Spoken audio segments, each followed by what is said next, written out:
Welcome, everybody, to the CraveCast. Once again, I'm your host, Eric Mack, and I'm live from my delightful little Hobbit hole here in New Mexico. And joining me just a little further south is Crave's Amanda Kuzer.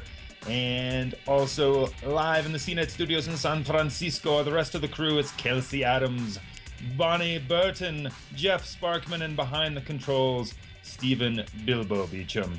And I have made the Hobbit references and adorned myself with the fro circa Eric Mack 1994 because it is Hobbit Day, ladies and gentlemen. September 22nd is the reputed birthday of both Bilbo and Frodo Baggins, so I have donned the fro in order of Frodo.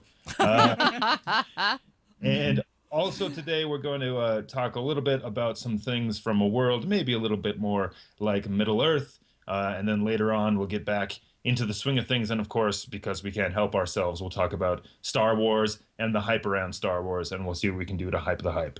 And also, stay tuned because we're going to have a very interesting discussion about sex robots. I know that'll keep a lot of yes, you we are. around, if nothing else. And because it seemed appropriate, I have a robot here to chime in on the discussion. What? We've got the Amazon Echo. This is Alexa. Alexa. Oh my gosh, Sexy. A little bit. I'm pretty sure you can make any robot a sex robot, so just be careful with that. I have a really contentious relationship with my Echo, but I would never have sex with it. I don't know. Fortunately, we do not have an infographic for that. But yeah, Alexa's going to provide some comic relief. So Alexa, can you tell us a joke? Alexa, tell us. Typical. Oh, God. She's always like this. You're ignored just like a... Can you lure a bear with? Camembert. Wow. Wow. Shut up. Shut up. All right, Alexa, we'll I get would back just to you like later. to say that I do not provide jokes for that thing. Yeah. That's a horrible joke. Yeah, Break up with her. Amazon humor, ladies and gentlemen. We should also point out that Kelsey brought donuts so we could have 11sies since it's Hobbit Day, so we're eating. You can't have Hobbit Day without food. I know. Oh, delicious. Oh, we're Well, eating and it on. speaking of Hobbit Day, do we have any of the audio, Stephen, of Tolkien reading The Hobbit? Keep talking and I will get that. Is that keep in talking. this blog post? Oh. It's in the Google Doc. Just don't play Okay, I that got it. Bilbo Bilgin song from either Shatner or No, Spock, because I think yeah. it's copywritten and we'll get in trouble. Oh, really? Well, if it's on SoundCloud, it's good, right? Oh, That's here the it way- is. Yeah, I think we should be fine. It's not Okay. really how it Oh works. my God, you're so not a lawyer. If it's on SoundCloud, it's fine. As It's long as it's fine. already been Okay, pre-stolen, here's that's Tolkien. okay, Everybody right? looks away, then it's Here's fine. Tolkien. Okay, let's hear him.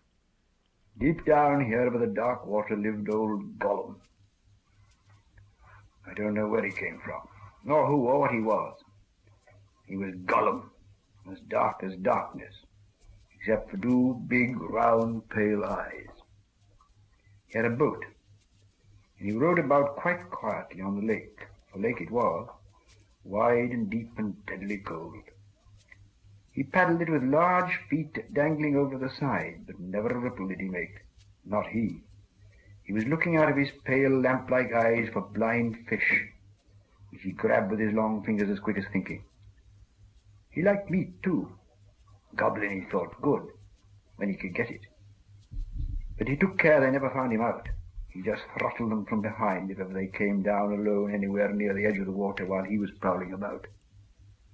They very seldom did, for they had a feeling that something unpleasant was lurking down there, down at the very roots of the mountain. They had come on the lake when they were tunneling down long ago, and they found they could go no further. See, kids, So there this they is what rode into books are that like direction. before you give them your I'm job. going to say... He's really good. I'm going He's to good. say is that Good narrator. we had just segued away from sex bots, so it still sounded like weird erotica to me. So... Let's face it, it was always going to. It was always going to. I don't know. I have this problem that if I kind of tune out when someone's talking, I just pretend it's erotica that they're saying, and so it sounds And that's a cooler. problem. How's that a problem? No, it's a problem when you do the opposite, when you're like in a meeting and then you're just pretending. I that that's what they're know. talking about. No, when I was... I Any used- driver's test? Man, Yeah, it's it's just awkward. there's I don't every time Tolkien talks, it just sounds like the drunk uncle from Thanksgiving that's talking about eating. So I just Well, he was describing a Hobbit sex scene, right? Was yeah. that- I mean, there is Hobbit erotica. I'm not going to go there, but you can Google it, and you're welcome. Well, I'm curious, Bonnie, if you can put that kind of creepy habit to the test with this next story. Our first one. God. Well, yes, I can. This is not a big challenge for me, so yes. So, Amanda, you had our first Middle Earth medieval themed story. There was a skeleton in a very odd place, and you covered it. Stay Yeah, focused, Bonnie. Yeah. This is comes out of Ireland. There was a very old beech tree, about 215 years old, that got knocked down in a pretty major storm. So we're talking about a very large tree, not too unusual, except that inside the roots of it, they found a skeleton, or well, half a skeleton, because the other half was in the ground. Because it got torn in half when the tree fell over. So they called it essentially an archaeological CSI unit. To come in and find out, where the skeleton came from, because you have a 200-year-old tree on top of it, right? So that what they discovered was it was a young man, no more than 20 years old, knife wounds to the ribs, to the hands, and that it dated from the early medieval period. So we got a very fascinating thing. This kind of caught the internet's interest because, well, probably mainly because of the weird way it was found. It's also an interesting historical artifact, of course. I love that there's an archaeological CSI. Why is that not a show? I know that's like that's that's a show. That is a cool show. I mean, cyber CSI is pretty silly, but I would watch archaeology CSI. And stab wounds to the hands, those are defensive wounds, Those are right? defensive Isn't that what they wounds. used to Yeah, say in those are CSI shows? defensive wounds. It's not like he had. Did he have a blow to the skull? Was there like Yeah, it's all about the ribs and the hands, is what they said. ribs and hands? So that's defensive wounds. You're right. Way to use your CSI lingo. Oh, I know why they don't have a show of it. How do we Because know the tree? Bones was already taken. How do we know the tree didn't kill him? With tiny little tree knives. I don't know. The tree is younger than It was he an was. ant. I'm just gonna say. You call that an alibi? We can break that. I'm just gonna say I've been watching a lot of Evil Dead and Evil trees. The tree, and in The Hobbit, in Lord of the Rings. Also evil trees. There's also evil trees in Lord of the Rings. Eric, so maybe evil it's- trees is the actual theme of this. I think this is an right. int. I think this is an int murder, and I think that also could be a show. CSI Ent. Yeah, like an int serial, like trees that kill, trees who kill. That's a Lifetime show. And the women who love them. And the women who love them. Right. Yes. Well, if you were murdered, I guess by trees, I guess that'd be what, it's like slow motion stabbing by sapling. I don't know. I don't know. I think no, I the can't roots. move. The roots. Yeah. We'll leave that right there. Oh. Oh, sorry. Ooh. Oh. Hey, Amanda, I was doing some research on this actually after you wrote the story, and it's pretty common to find medieval skeletons underneath things like parking lots and stuff. I was actually pretty shocked. I was like, wow, it happens all the time. Oh yeah, Richard III. So for it's pretty. example. Yeah, Richard III was found in a parking lot or something. Well, so. that's what happens because we're such a young country Yeah. that we find are like arrowheads and Indian Bottles. burial grounds under suburbia, and like we don't really get that We're pretty kind of. excited to go back a couple hundred years. Yeah, but I on mean, the like continent. anytime we see any like medieval stuff, we instantly think King Arthur or demons. I always think Hellmouth, but that's just the Buffy in me. Yeah, but that's reasonable. I always love hearing these types of stories. I just hope that more trees, give up the corpse. Yeah, come on, knock over those trees, people. Yeah, knock over the pavetheearth.com. I want to see like more stories like this because I think this gets the interest of the next generation of archaeologists because they realize, oh, there's stuff in my own backyard, or oh, there's things I can find. Now, it'll just be interesting to see as more and more towns get gentrified and more construction happens, and maybe Find more wooded skeletons. areas they'll find more. Jumpstart those bones. Jumpstart those bones. I loved this story. I thought it was great. I like anything it's where cool. it's all of a sudden you find a medieval corpse in the most unexpected places, which is another show that could happen.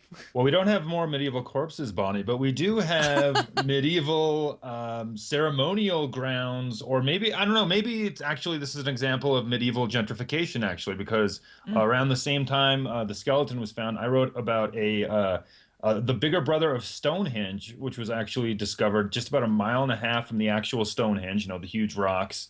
There is actually a second one that has like even more, it's like a line of huge stones that they found using ground penetrating radar and other high-tech stuff. There's the video of it that's pretty cool. This is a It's digital 3D right? animation. But you can see there's a big line of huge boulders. And now this is showing what it would have looked like maybe 1,000 years ago or so, before these boulders were actually buried. but most of them are still under there. So again, this is just about a mile and a half from Stonehenge, and it's actually even bigger than Stonehenge. But they're just in a row, so how do we know they're just not fence posts? Like medieval fence posts. Well, they're huge. I mean, some of these are like 12 feet tall, and then they were apparently somehow like placed and knocked over to kind of form the barrier of what was probably like a ceremony ground. And they said that like at the time in the Middle Ages, this may have been one of the largest settlements in Western Europe. Wow. So pretty interesting stuff. I mean, you think like you have something, you know, Stonehenge is one of the more amazing medieval monuments, but actually the big thing was just buried right next to it. Well, it's interesting because so many conspiracy theorists think that Stonehenge is either has an ancient alien aspect to it, or it has some sort of Merlin-esque, witchy magic. Hey, I saw Halloween 3. I know what Stonehenge is all about. And well, I mean, Merlin approaches the Stonehenge thing, and Stonehenge is used in so much like sci-fi and fantasy that it'd be interesting to see now that this has been discovered if more authors try to incorporate like a made-up history of it. They were Stargates. So Stargates, yeah. No, I love this stuff because it means we're going to get more interesting fiction. So, and another interesting. That's a good word. And another Ancient Alien series, maybe. I love that show. So last year, Michelle Starr reported on this and said they've actually found 17 previously unknown monuments in this area. So there could be once they get down to it, we could be finding out all kinds of stuff. stuff Who owns that here. land? Is that government land, or is it some really lucky farmer that's going to make a ton of money? Like, I'm just curious. Is Stonehenge considered like one of those? It's definitely. It's already part of a national park. Is it? Okay, that's what I was going to ask. Isn't it one of the 7 wonders of the world too? Is it? Am I tripping out on that? I don't think Those it's man-made? a 7 wonders. I think those were man-made. That's like right? Well, Hanging Gardens of Babylon is all I can ever remember. Yeah. I don't know. But Eric, the Colossus, do you know how the Colossus at Rhodes? Do you know how these stones were buried? Was it just over time they just were buried, or did someone actually bury them? Or was it a wizard? It sounds like they were buried on purpose as like kind of like a barrier or like the side of this kind of encampment. Like a henge is actually a word for this kind of like ancient like settlement area or ceremonial area. Like this, it's actually a like medieval architectural thing. So it sounds like it was buried on purpose. Ooh, maybe they were getting attacked by those worm things from Tremors. Maybe. Can you? So are they going to let the public visit this? Because I know now because there was so much. I thought they locked it down. Well, right? Stonehenge is locked down because of graffiti and people were chipping away at the rocks to steal it for like probably Americans.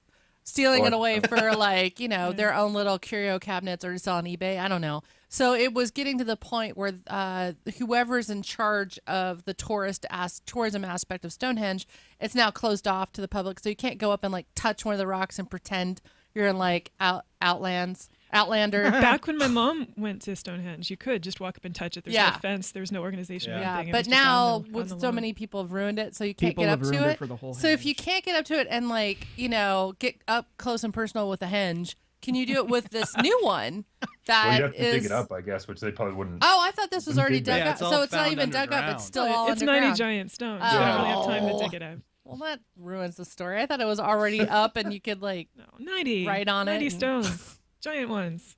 Okay, never mind. I wasn't paying attention to the story. Well, I bet I know what your mind was on, Barney. I know. But, Sorry. Porn, right? 90 giant. Never mind. Hello.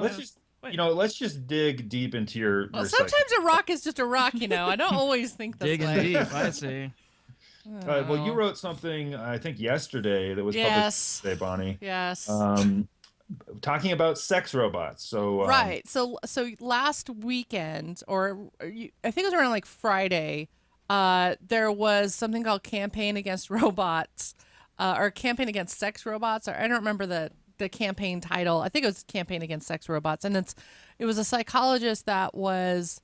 Or a sociologist, or I think she was called a robot anthropologist, which I didn't even think you could be one, but I kind of want to be one now. That's another TV show. Every time I write like these CNET articles The and I sequel to Small see Wonder. these titles that people just make up for themselves, it's kind of like, remember when everyone was a web ninja? when the internet started. And it's like that doesn't even make sense. Like ninjas would never sit by a computer and like type HTML all day. God, I have to So- change my Well, that's business where you card. wouldn't think to look for them. Right.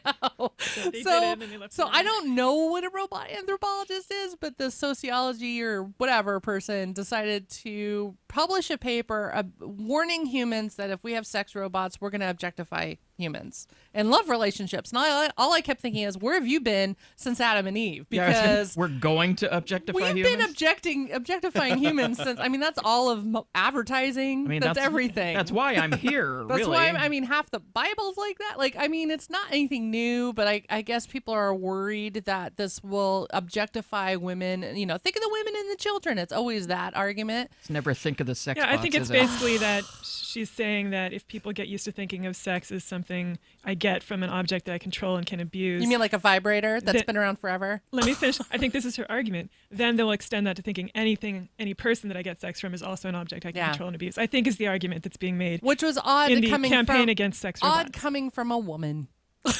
Considering that, you know, there have been sex toys since sex and we haven't, not all of us named them. So I don't know. And these sex robots that True Companion is a company that's bringing them. They're kind of like a Real Doll. I think most people would know what that is, which is the #1 sex doll company for realistic, expensive-looking dolls. And we It has talked about its this own indie romance. Yeah, we talked about this Lars and the Real earlier Doll. that you could get them in celebrity form, and I think Margaret Thatcher was their #1.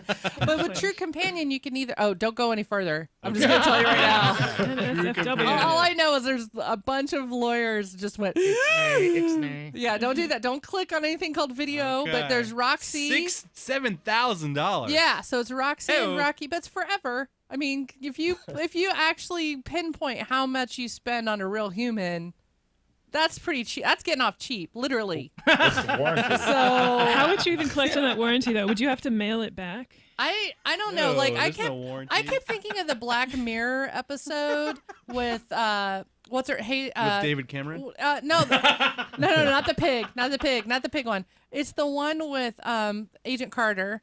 Hey, what's her name? Haley Atwell. Haley Atwell and the oldest Weasley brother, Dragon Guy, Dominic, who's gonna be in a Star Wars movie. He plays a robot companion that looks like her late husband, and it's to help her get over his death. But in the end, you realize she's just enabling. Right. So True Companion said it's not just for sex; it's for lonely people. It's for people who want a companion. And there's been movies made about people who fall in love with their robot companions, or There's a use classic Isaac Asimov story. right, or use their robot companions to get them drugs, like in Frank. I mean, that happens. So. My whole pitch with this whole article, this whole commentary was that I'm not worried about humans objectifying other humans because of this, because we already do that. I'm worried about robot abuse. So it's like the Spielberg movie AI, which there are sex Oh, robots yeah. in that as well. And they do that Disturbing. sex robot fight. It's like the robots against robots. It's the gladiator scene with the robots and the poor little teddy bear robot. Like all I kept thinking is just let the robots be. Like they were just there to love us, and now we're abusing them because they're machines and they don't have any rights. And It's exactly what Steven Spielberg was trying to do. and that's exactly what he was trying to do. But there's so many science fiction writers out there and films out there about these types of robots. And I tried to show off Cherry Tooth. Oh, well, that's Austin Powers. So we all know how that ended up. And that's just basically never trust a fembot because they're going to kill you. Yeah, well, there are maybe two basic types. There's the type that's sort of a victim where we worry for their personhood. Yeah. And then there's the type that is a threat. Yeah. For maybe we also root for them. I don't as know. well. I think Austin he the deserved threat. that. Yeah. I mean, that was. Austin's the threat in this Yeah, scene right look here. at that. That's threatening. That is threatening. Watch Oh, that hair. What do they call that when the hair goes all the way down? That's just not good. Happy trail? Happy trail. No. Stop showing him. I want to hit Okay, him. you want Cherry 2000? So Cherry I got it 2000 right here. is the movie that I reference quite a bit in the article because one, it's a great movie. If you haven't seen it, it's on Netflix. It's on. Are you watching? Are we gonna watch the whole movie? I just have the trailer. I love. That's okay, how this long trailer. ago it was. This It is was the whole from trailer. Ryan. So here's the thing: Meg Ryan's in it with the original Meg Ryan face, or not Meg Ryan. I'm sorry. What's her toes? Melanie Griffith with originally Melanie Griffith face. But the cool thing about Cherry 2000 is it takes place in 2017. Ooh, 2 years away. So this is the sex bot. This is Cherry 2000. They don't have hoverboards. Look how great either. Look at everyone wants that, right?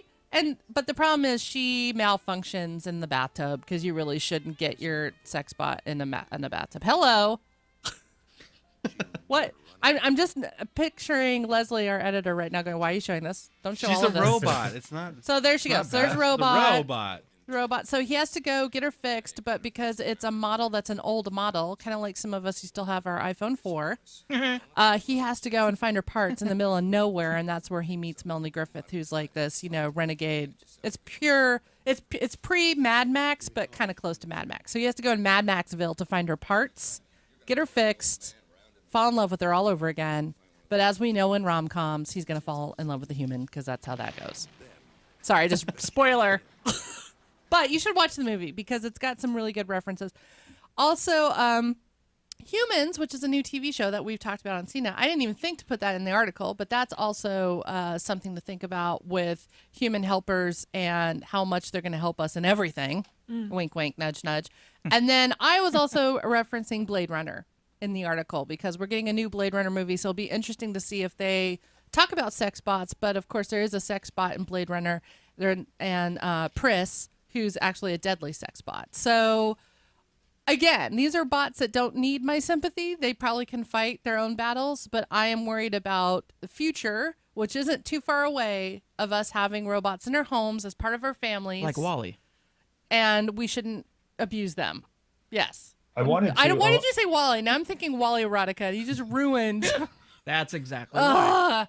So anyway, welcome, by the way. So my article wasn't necessarily about, hey, humans, we're degrading into a scary race of sex depraved people that will screw anything with an outlet. That's not what I was trying to go for. The whole point of we never said we objected to that. Yeah, I'm just saying the whole point Nobody said that hadn't happened of my commentary was eventually we're probably going to have to deal with robot rights if they are looking more and more like us. They have AI so they can think for themselves, and that's what these true companion robots have AI now. So they're programmed to have conversations with you. Now, whether or not they can debate the GOP debate with you or talk about stocks or whatever, but they can't. I don't know if they're. It's kind of like the new Barbie robot. Yeah, have a it is. Oh my like, God, that thing is crazy. It's like a life-size Barbie that can talk, but it's supposed to have conversations with you, and you can even ask for it to be argumentative, or you can ask for it to be really docile and agree with everything you say. So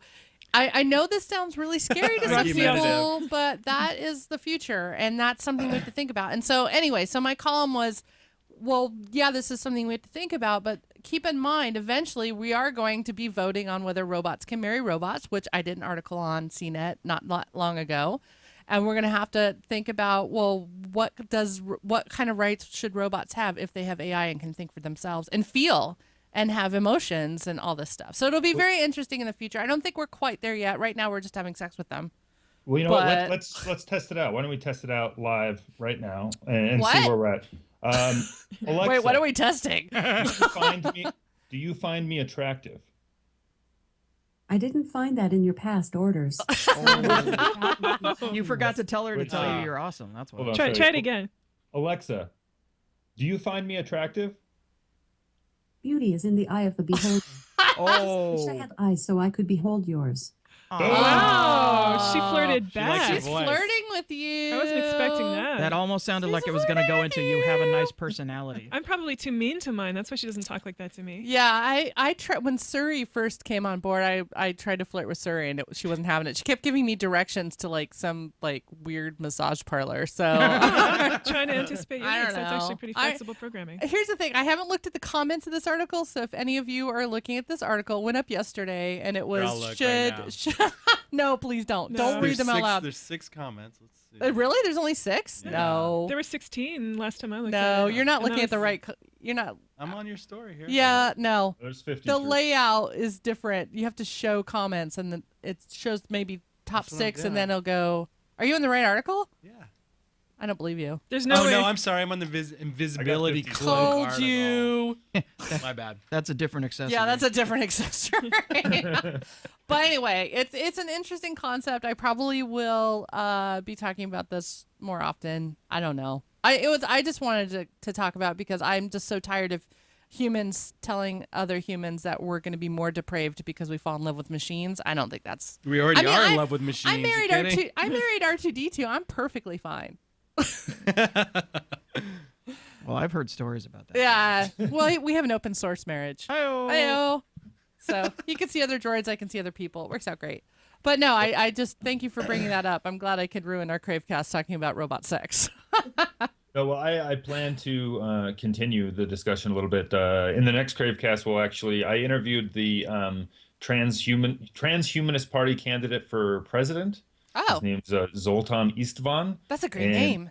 It is a good name, yeah. And he's a good-looking guy too. So, all right. But anyway, we're working on that. That'll be ready for the next CraveCast, and the article and the interview will be up in the next couple of days on CNET. So I'm trying to find. Oh, I found him. I will say though, if you is this Zoltan? That's Zoltan. That's not how I pictured. It's like he looks like he's handsome. He looks like a young Putin with hair. I don't know. I wanted him to look a little wackier. He lives in Mill Valley. You like swipe. Oh, well, there you go. That's wacky. Sorry. Tinder candidate. Yeah. Oh, I did want to, if we are going to segue at some point into Star Wars, I will say there is a pleasure bot in Star Wars in the prequels. And she's nicknamed Betty Bot. She was designed after Betty Page because George Lucas is a Betty Page fan. And she's called Betty Bot, and she's in the prequels, so you will have to watch it, but she's in Revenge of the Sith. So she's in the most tolerable of all the prequels. And it's in the opera scene, which we always called Squid Lake. Yeah. Because there's opera, and there was supposed to be you're supposed to be able to see it, kind of like in Fifth Element. The opera singer was weird. That was great. Yeah, it was supposed to be like that, but I guess we ran out of money. I don't know. I say we like my last name's Lucasfilm. Yeah. Wow. Yeah, she's in Clone Wars. She's in Clone Wars. Did she become available on Force Friday? Everything else? Everything else did. But if you look at BB-8 as a sex robot, I can't help you. I'm sorry. I'm sure. That's very telling since I dated R2D2, but I'm just saying. Gotta roll. Let's go to Amanda. And Amanda, tell us about some of the Star Wars merchandise you've seen already lately. Because I was at a kid's birthday party. It's kind of why we're having this discussion over the weekend. Mm-hmm. And the birthday party was like nothing but Star Wars Episode 7 merchandise. I mean, it's all out there. Bonnie, you've covered it too. Yeah, I did a Force Friday gallery, which had like the best of, but there's so much stuff that I know Amanda's covering a lot of the stuff that I definitely forgot, but there was so many Lego kits, so many Hasbro kits.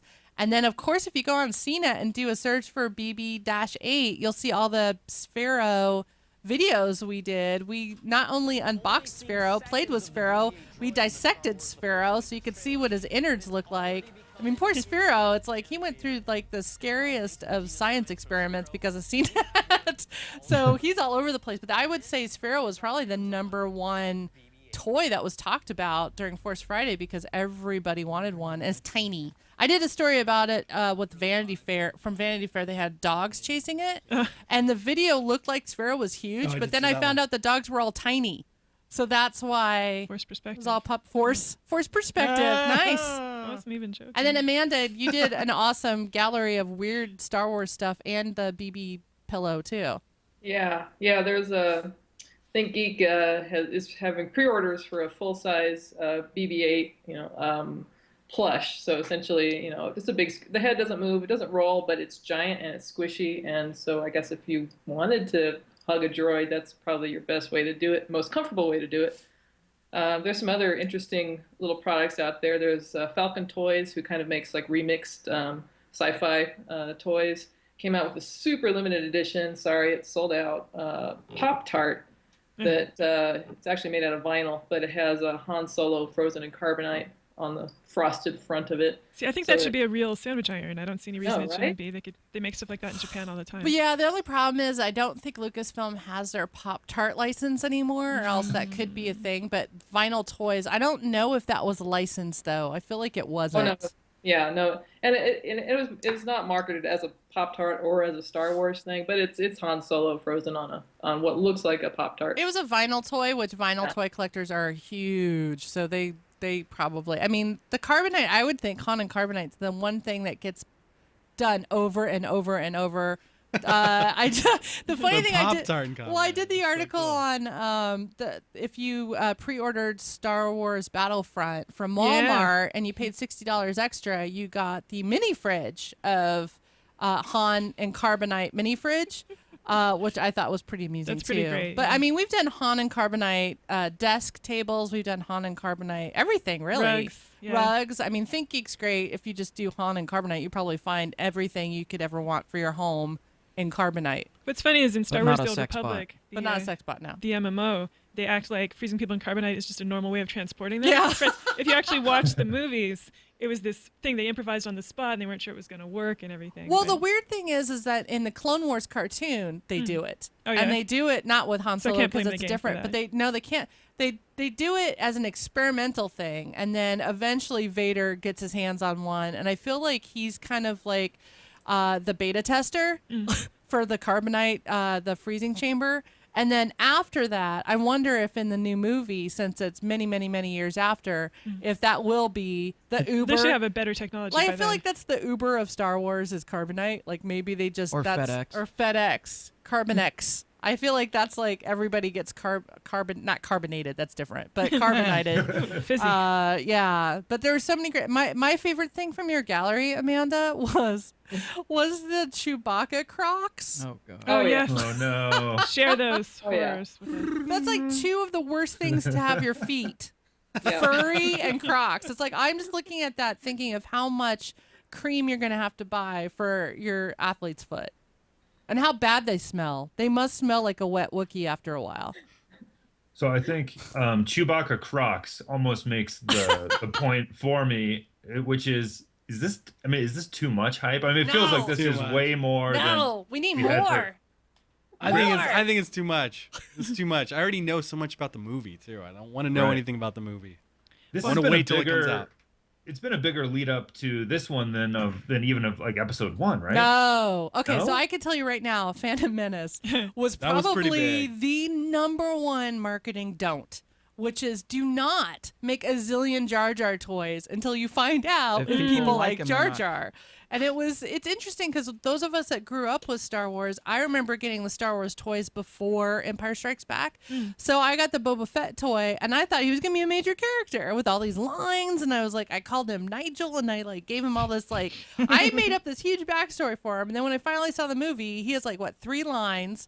We barely see him. He's actually says more in the Star Wars cartoon that was in the Star Wars Holiday Holiday Special. Special than he does in the movies. And it was just like, what the hell? So it was the opposite with Jar Jar, where they made everything from vibrating toothbrushes, which is also pretty disturbing if you really look at it. They had so much Jar Jar merchandise before they realized, wait a minute, there might be a whole generation of people who hate Jar Jar. Were there jar openers where you would flop? No, that would have been great. We almost did Just that for a thought. Star Wars Shop, where it was the There were- Jar Jar ears for the open. Did they have cookie Jar Jars though? I mean, like I seriously. feel no, Really? they did it, but they The had one everything thing else. they didn't do. But they had everything else. They didn't do anything on his name as a pun, but everything else. And with this, I feel like we're teetering close to that over marketing. But you have to remember, this is Disney. So Disney owns Lucasfilm now, and if you know anything about Disney, you know they market the crap out of their movies, and there's toys and toys and toys and toys of just one movie. So of course they're gonna go completely whole hut, as it were, and just completely go overboard and do all the toys. But I'm with you, Steven. Like, if you're trying to stay somewhat spoiler free, don't So look many at any of the spoilers. toys Yeah. because they're going to give away names and the vehicles and the planets. I know. Even the battle names they've already Really? revealed in the Lego sets. And so you're like, wait a minute, The what's massacre that? of such and such. Yeah. Oh, no, spoiler. Yeah, the death of or the battle of, and you're like, holy crap, what's happening? So Get off the white. if you want to stay spoiler free, stay away, get out of toy stores, and don't be online ever again till January. So you did that huge roundup for Force Friday. Did you have any favorites from that? I love, so I got the Sphero robot that was $150. I wanted to see if my dog would chase it, and she sniffed it a couple of times and then slept with it. She actually put it in her mouth, brought it over to her dog bed, dropped it into her dog bed, and slept with it. So I'm gonna do a video for CNET of my dog sleeping with Would you please? Sphero. It's just gonna be sleeping with Sphero. That's all it is. Periscope. Yeah. But I really liked the RC toys, the remote control drones, and I think because we had done so many remote control Star Wars toy articles of people that just DIY their own. That now you can get them. So you can get a Millennium Falcon that you can fly around like a drone, and that's for sale now. But I personally love ThinkGeek stuff because it's home decor. It's stuff for your home. So I'm getting the Millennium Falcon dinner tray and the bento box. That's the bento box. Yeah, that's R2D2. Nice. This is cool, the sandwich How thing. cool is that? And you could like imprint the Death Star into your sandwiches. And I mean, they've already have a lot of R2D2 stuff from Japan, like soy sauce containers and things. Yeah. But this is pretty I amazing. actually did a bento roundup last year. Yeah, how cool is that? You can make your little, And there's the Death Star plate. Yeah. Bologna sandwich Death Star. I mean, come on. There's an exhaust port joke here. I know. I'm gonna make Death Star grilled cheese sandwiches like crazy. Like, I mean, they should never have a stormtrooper doing a cooking show though. You can't see anything. It's like that heavy metal cooking show they have on YouTube. I know. How's he seeing anything? I mean, they can't even hit he's got better aim there. I know. They can't hit the broad side of a Death Star, let alone make a sandwich. But whatever. Amanda, what do you think? Is this all too much? Oh yeah, but I love it. I mean, completely Best absurd, opinion. but bring it on. Have you gotten any stuff? What have you gotten so far, Amanda? I'm curious what you buy if you were going to buy stuff. Well, I haven't actually bought anything yet. Partly it is a bit of an overload. Like, where do you start? I am a fan of home decor items, but I mean, we're gonna have to see here. And we're still kind of far away from the movie coming out. I mean, we got a couple months here. Yeah. So I'm kind of holding out. I'm like waiting for that thing that just totally jumps out and wows me, which I'm sure will happen at some point. I feel like the closer we get to Christmas and Hanukkah, the more we're gonna see like even crazier stuff to buy and to have for presents. And I think it's a great time to be a geek, but it's a great time to be a geek with disposable income because that would be nice. There were a lot of people online and in our comments talking about Force Friday, how they're going to have to open another credit line because there's just so many. And Lego is not cheap. Those Lego sets are not cheap. And Hasbro adds up and it's $20 an action figure. And I know I have to buy 2 Spheros because my sons are going to brawl. Yeah, it's like I feel bad. Like, I want to play. I feel bad for parents because when we were kids, these things were cheap. And now they're really expensive. Not if you ask my parents. Yeah. Out of my made of money. Boy, I'll tell you what. I'm excited. I played with sticks. I think it's a good time to be a Star Wars fan and a Star Wars collector and a Star Wars kid. Like, I think all those three, they intersect to how much stuff can you cram into your house from Toys R Us or wherever you buy your toys. I don't know. It's funny. I buy everything online now, so I haven't been inside of a toy store in forever. I almost have gone into Toys R Us a couple of times. Yeah. And I'm like, nope. But I heard that both Target, Toys R Us, Walmart, all the places that have really great Star Wars selection and just stores in general that have all these things, that for Force Friday, they did the midnight thing where you stood in line with all the people at midnight and then they opened the doors and everyone rushed to buy everything. And that's the one thing Star Wars fans do really well is wait in line and make friends. And so the people have brought their Tauntaun sleeping bags to sleep outside of Toys R Us and stuff. Cool. And I love that. So it's a fun precursor to what we're going to get standing in line in these movies. And it's just a great way to bond with Star Wars fans. So I was super excited for Force Friday. I spent way too much money on things that I probably don't need, but I don't care. What did you buy me? I didn't. Do you want me to buy you something? I'll make you a Death Star bologna sandwich, Jeff. Oh, okay. Okay. I think My people are theory is optimistic. that. Go ahead, Kelsey. No, you. What are you gonna say? Well, Kelsey, I want to know what Kelsey wanted to say. What are you gonna say, Kelsey? I was just gonna say I think people, we were all culturally a lot let down by the Phantom Menace. I think people are optimistic again because it's J.J. Abrams. That's all I was gonna say. Yeah. My theory is that the only reason we're tolerating this much hype is because it's a nice distraction from the only thing that's more overhyped, which is the presidential election. Yeah. How can we mix the two? Oh no! There's so many things I want to say that we shouldn't say. I know. So- Alexa, who are you voting for? Yeah, ask Alexa who she's voting for. Yeah. Good question. I hope she says Darth Vader. Ask her. I can't find the answer. Oh. Make a stance, Alexa. Evasive. So with the last few minutes that we have left, we have requests to throw it open to a few other things that we're looking forward to that I haven't been paying much attention to. But The Flash is coming back, and also tonight, Muppets. Hell the Muppets yeah, are- Muppets. Yeah. And by the way, I am Team Miss Piggy. I'm really pissed off that Kermit dumped her for a younger pig. And I really want Miss Piggy to get together with Nathan Fillion. They've been hinting at it in the previews. Oh, yeah. And I know Nathan's got Castle, but I would really love Nathan Fillion to come on as a love interest for Miss Piggy on The Muppet Show. And I know Bill Prady, so I'm going to bug him until he does it. So if anything, the nag factor should help. That's my 2 cents. Okay. That was an excellent 2 cents. You're welcome. Anyone else want to That take was like a stance? 3 cents. Okay, it's like $5. Piggy or frog? What say you, Coozer? Oh, definitely Piggy all the way. Yeah. Sorry, I don't even. You know what? She's probably better off without him. Yeah. She'll say that too. So what's up with The Flash, you guys who watch this? I don't watch it. Starts on October 5th. Jeff and I are both really excited. Jeff, you talk. Yeah, and this season they're bringing in a new pig. And oh, no, wait. No, I'm just like I basically get phone calls from my brother every other day. Dude, did you see what's coming on The Flash? That's actually how he sounds. And it's just like all the stuff from like the comic books, and we're just kind of like having this recurring like, holy crap, they're actually gonna put that in a TV show. I'm really looking forward to it. When's the spin-off from Flash? The Legends of DC Legends of Tomorrow. So that starts in January, according to Wikipedia, and it's a spin-off from both the Flash and Arrow that combines characters from both. The shows have been crossing over a lot, and we were just talking about how great it is because a lot of shows when they do crossovers, it's just kind of a gimmick to make you watch. But on the Flash and Arrow, they actually really use it to cast, shine a light on the character development on both shows and contrast them, and the characters actually learn stuff from each other and go back to their own shows and do things differently. It's pretty cool. And when does Arrow start up again? Oh, you had to ask me something I hadn't looked up. Oh. I haven't been watching Arrow for a bit. I know they were shooting, and then Minority Report happened last night, right? I think that debuted.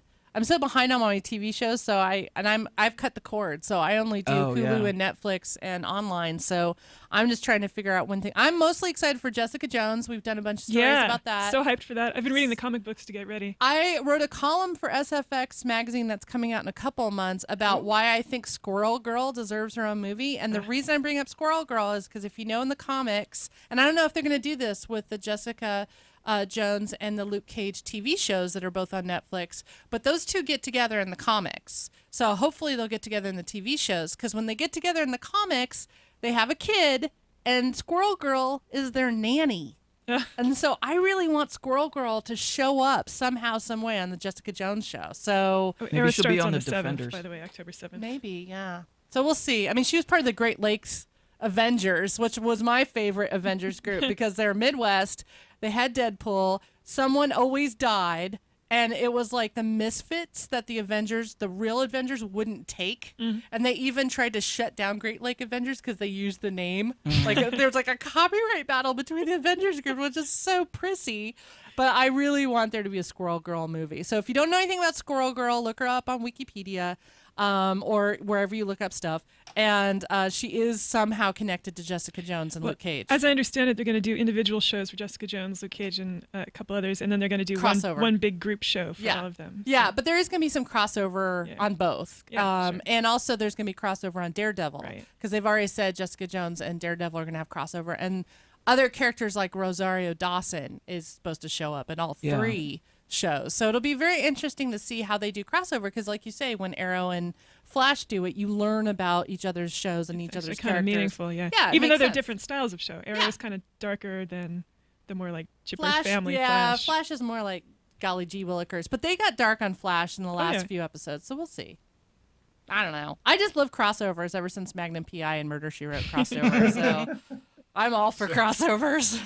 So much to look forward to. All right, well, we should probably leave it there. We should probably get going before Bonnie's mind starts to drift and I start to sound like erotica. Before your hair gets any bigger. Which I might be okay with. Hey, thank you. Thank you, Spark Man.